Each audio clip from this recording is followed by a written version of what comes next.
You came to me with a torch and a gun. You call it righteousness.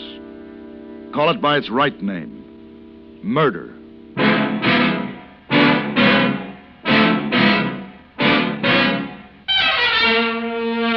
Have Gun, Will Travel. Starring Mr. John Dehner as Paladin.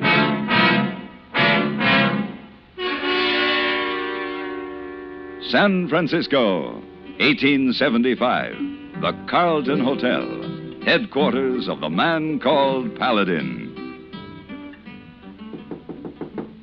Come in. Whoa, clean socks, Mr. Paladin. Hmm? Clean socks for trip, very important. Oh, yes, thank you. Hey, boy, just put them in the bag there. Yes, sir. Oh, bottle of brandy in bag, too. It's for the trip, very important. Oh, snake bite. Correct. Oh, no snakes in Nevada territory this time of year. Why not? Too cold. Maybe brandy for other purpose, like drinking? Maybe. Or maybe to give lady named Cleo to make warm? The lady named Cleo has hired me to do a job, that's all. Oh, sure. She wants me to find her husband. Oh, sure. And she's paying me very well. Oh, sure. Hey, boy, you know what you are? No, what I are? Auf den Knödel. Auf den Knödel? Yes. Now, carry this down to the lobby for me. I'm ready to leave the comforts of the Carlton Hotel and head for the wilds of Nevada. Auf den Knödel.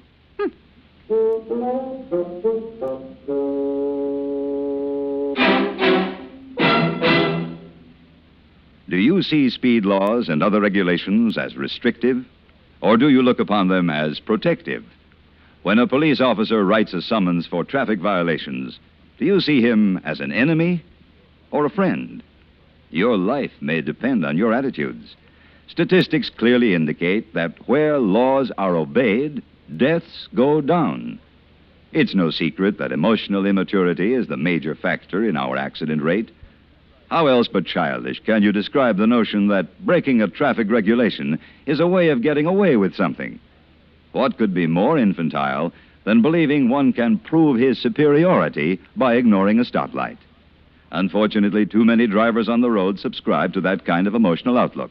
The result is tragic. Almost 85% of all traffic accidents in America are caused by careless, childish driving. We hope you know our traffic laws and the people who enforce them are there to help save your life.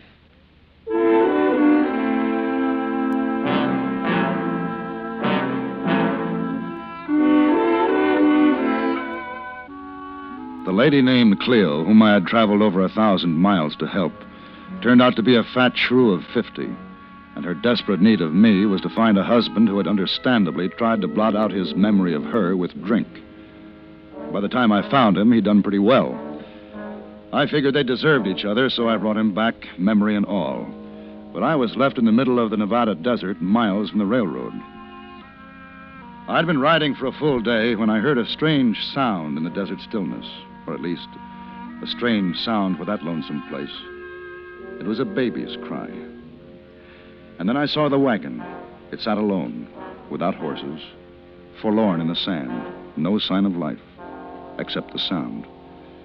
I dismounted and walked toward the wagon.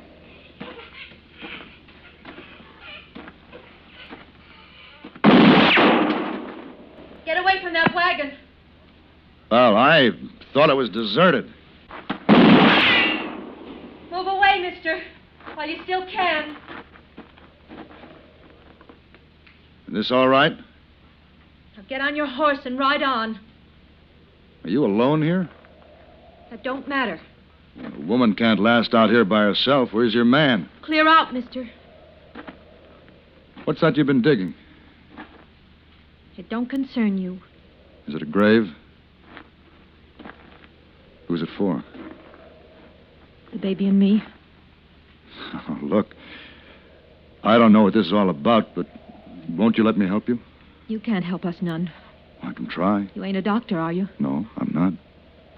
Move on, then. What's wrong with the baby? Typhoid. Typhoid fever. Well, maybe I could have... Hold fast, mister. I'd just as soon shoot you dead as know you got a killing fever from us. But you just can't stay Please, out here mister. and... I ain't got the strength to dig another grave. Has the doctor seen your baby? No. Well, then you can't be sure it's typhoid. Mr. Mulrooney knows. Who? Mulrooney, the wagon master. He knows the symptoms. And he just cut you loose? Left you out here to die? He said it was either the baby and me or the whole wagon train. Are they sending help? What can they do? Well, there's a settlement less than a day's ride from here. We'll hitch my horse to the wagon No. and head out. They won't let us in. The wagon train's there by now. They'll know about the typhoid. They'll never let us in, not now. Look, there's fresh water and food in my saddlebag. Enough to hold you till I get back. Where are you going? To get help. Mister, you don't have to do this. Let's just say I want to.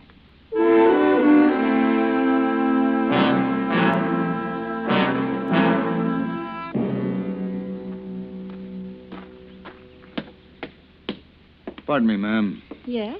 They said at the store I'd find a doctor at this house. Yes, that's right. My name is Paladin.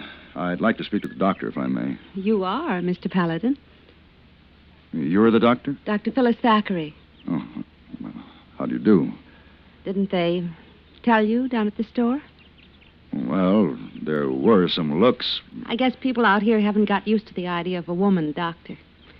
Most of them won't even believe I am a doctor. Are you? My diploma's inside, if you'd care to look. Oh, well, no, I'm not the patient. Who is then? A woman and her baby. What's wrong with them? The baby might have typhoid fever. Might have? Well, I'm not sure. Where are they? They're lying in a wagon a day's ride from here. I see. It's a long ride. You'll find my horse in the stable. By the time you have him saddled, I'll be ready to go. You're quite a woman. I'm a doctor, Mr. Paladin. Wait a minute. Oh. Looks like a delegation, doesn't it? Yeah. Just a minute, you two. I got something to say. Yes, Mr. Davis? Mister, you didn't tell us those people had typhoid fever. No, I didn't. Who did? I did. My name's Jeremiah Mulrooney. Well, now, Mulrooney. You don't look like a murderer. What? You sentenced that woman and her baby to die when you left them out in the desert. They're diseased. You've done nothing to help them? Look, mister, typhoid's a terrible thing. It's nothing to fool around with. We don't want it here. He that toucheth pitch shall be defiled forthwith. You've consorted with the disease. The fever is upon you, too. So, you'd better make tracks, mister. Wait. Mr. Davis, he's not even sure it is typhoid. I'm sure. I saw it. You're not qualified to say. And who says she is? Are you going out there with this man, Miss Thackeray? Well, of course, Mr. Davis. I'm a doctor. All right, that's up to you, but once you mix with a fever, you're not welcome back here. And don't try bringing those fever patients back here either. If we have to bring them back, we will. Look, we got folks to protect, children of our own. And we'll shoot you down if we have to keep them safe. They mean what they say, Mr. Paladin. So do I. You ready to go? I'm ready.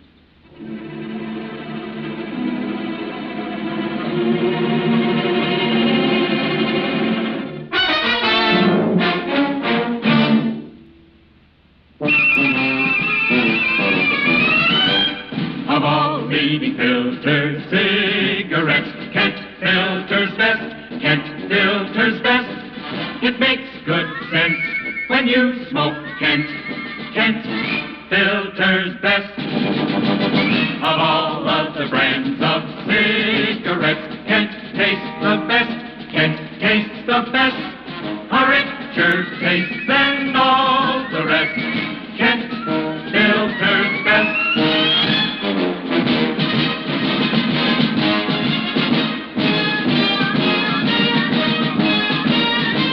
It makes good sense when you smoke Kent. Of all leading filter cigarettes, Kent filters best.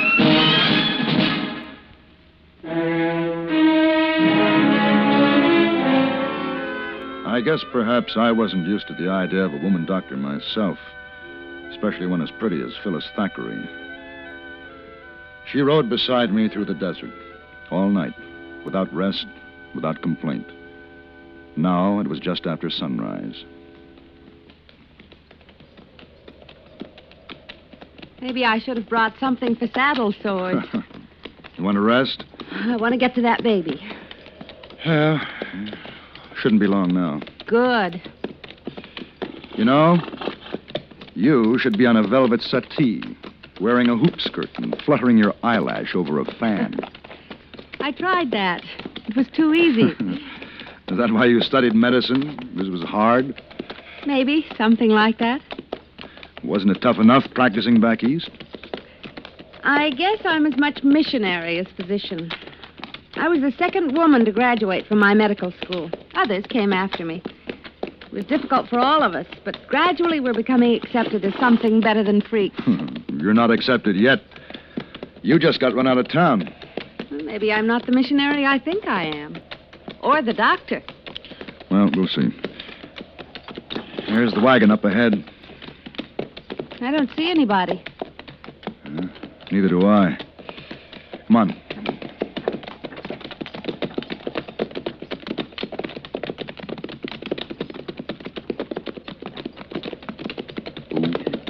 Who now?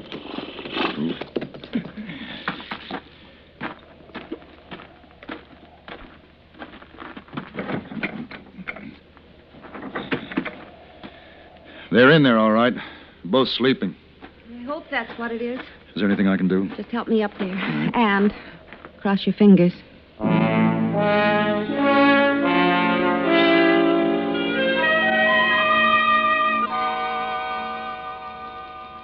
Doctor, coffee's ready. Smells good. The food will be ready in a minute. Here. Thanks. How are they? Well, the mother's suffering from exhaustion, exposure, nerves, no sleep. The baby? Typhoid? Well, maybe. I don't know yet. Mulrooney knows all the symptoms. So do I. High fever, red spots, delirium, then a coma that leads to the crisis. The baby has all of them. Still, it could be something else. But whatever it is, I can't do much for her in this wilderness. You want to take them back to town? Yes. You know what that means? Yes. It's necessary? Medically? Yes. I'll hitch the horses to the wagon. Mr. Paladin. Hmm? You don't have to come with me. I wouldn't miss it. There's something about that Mulrooney's face I didn't like.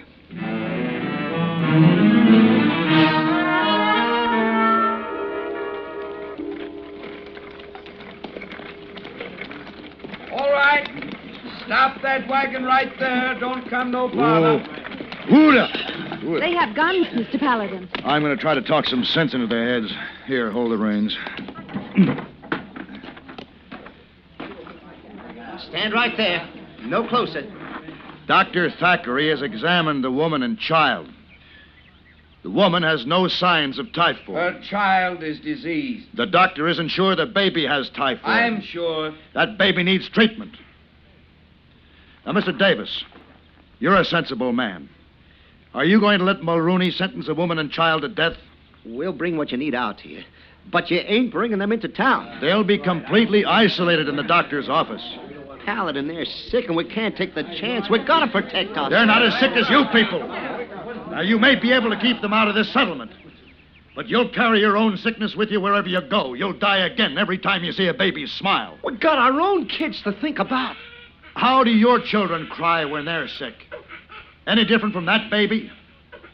Suppose it was your child crying like that. Would you send it to the desert to die? Now listen to me, all of you. I'm driving that wagon to the doctor's office, and don't you try to stop me. If you need a doctor, you know where she'll be. We won't let you do it, Paladin. We won't let you bring disease and pestilence into our midst. I'm afraid they'll use those guns, Mr. Paladin. Get back there with Mrs. Benson. Both of you lie flat. You going to try it? Go on, get back. Come on! Stop him! Shoot! Shoot!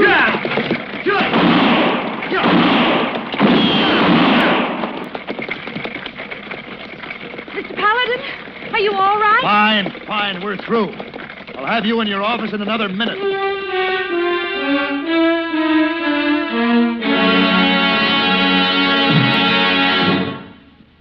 CBS Radio will score another goal on New Year's Day, as most of these same stations bring you our play-by-play broadcasts of the two year-end football classics, the Orange Bowl and Cotton Bowl games. From the Orange Bowl, CBS News sports experts will call the thrills in the Oklahoma-Syracuse contest. Syracuse will be making its second appearance at the Orange Bowl this year with an 8-1 record. Sporting a 9-1 record, Oklahoma will make its fourth appearance. There'll be plenty of excitement at the Cotton Bowl, too, where Texas Christian will be battling it out with the Air Force Academy. The Texans have made it with an 8-2 this year, and the Air Force Academy is the Cinderella team of college football, with 9 wins, no losses, and 1 tie to date. No matter where you go, no matter what else you're doing on New Year's Day, here's CBS Radio's on-the-spot broadcast of the Orange Bowl and Cotton Bowl games.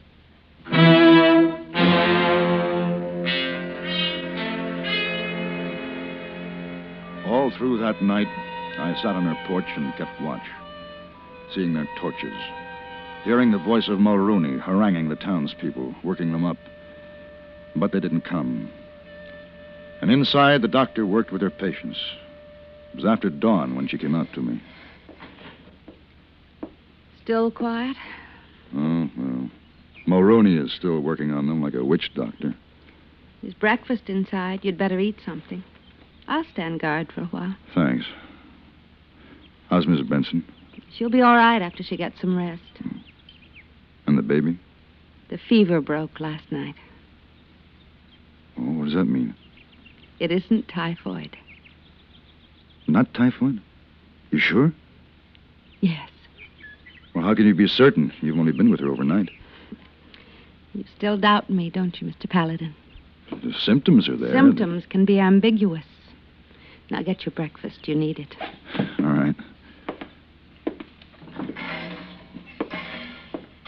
Good morning, Mr. Paladin. Well, Mrs. Benson, it's nice to see you up and around. I wish I could tell you how much I appreciate. Oh, no. No gratitude before breakfast. Baby's better, huh? Yes, much better. Miss Benson. Why does Mulrooney hate you so much? My husband died early on the trip. After a while, Mulrooney wanted me to marry him. Said it was God's will to care for widows, and he was the chosen messenger. I wouldn't let him near me. Then the baby got sick. Paladin. Come outside. What is it? They're coming. Look. I'll handle them. Go inside with Mrs. Benson. No, maybe I can help. You take care of your patients. You may have some new ones. I want to stay. All right, but stand back. That's far enough, Mulrooney. This torch is the fire of truth and justice, Paladin. It will burn away the seeds that Clara Benson has spread among us. It will scourge the disease from our souls and bodies and purify these homes again. The only disease is in you, Mulrooney. Mrs. Benson is well, and the baby is out of danger. Lies! In the very face of judgment. Mulrooney, I'm giving you 15 seconds to drop that torch and call off those rifles. The flames of the just will banish this scourge. Let the fires rage in the land of... You have 10 seconds. Wait! Listen, all of you. That baby never had typhoid fever. Don't believe her. I saw the child raging with fever, livid with rash. That rash was measles! 3-day measles! You're lying. 3-day measles, Mr. Mulrooney. And you left them to die because of it. Mrs. Benson, bring the baby out. No, it's not true. You're trying to humiliate me, to belittle me. You'll see. All of you. The fever is down. The rash has faded. Her eyes are bright. There, look. Look at her, Mulrooney. You can kill people with hate, but not with 3-day measles. Mulrooney, 3-day measles. Stop! Stop it! You can't laugh at me! Stop! Paladin! Mulrooney, Don't be a fool. I'm going to kill you, Paladin. I'm going to laugh at your grave.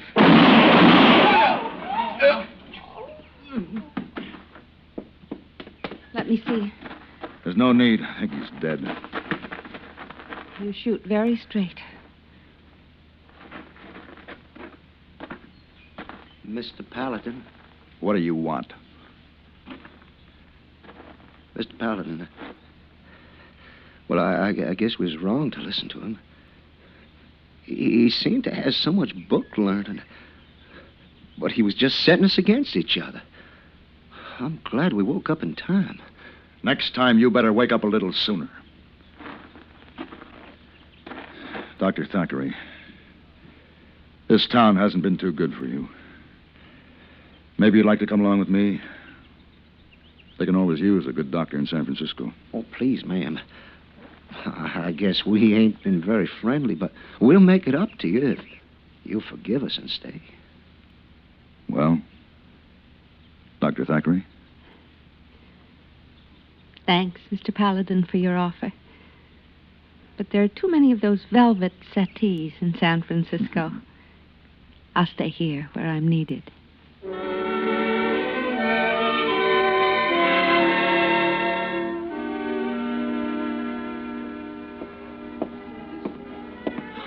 Oh, good afternoon, Mr. Paladin. Good afternoon, hey boy. You get in late last night. Sleep all day. Now up and feeling fine. I do indeed. Oh, you have good time with Lady Cleo? Lady Cleo? Lady who sent for you. You know. Oh, as a matter of fact, I'd forgotten about her. Oh, sure. I met a lady who was much more charming. A lady doctor. Oh, sure. Yeah. As a matter of fact, I've had a fine case of 3-day measles. Oh, yeah, the 3-day measles. Oh, sure. It's true. You got dirty laundry. You put out tonight. To coin a phrase, hey boy. Oh, sure.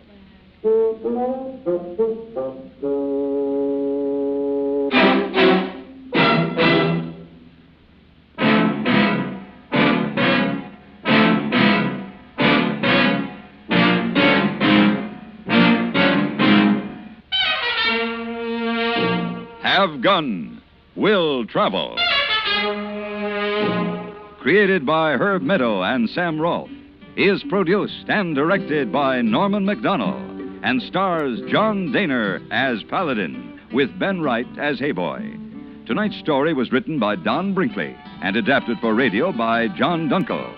Featured in the cast were Virginia Gregg, Vic Perrin, Gene Bates, and Lou Krugman. Hugh Douglas speaking.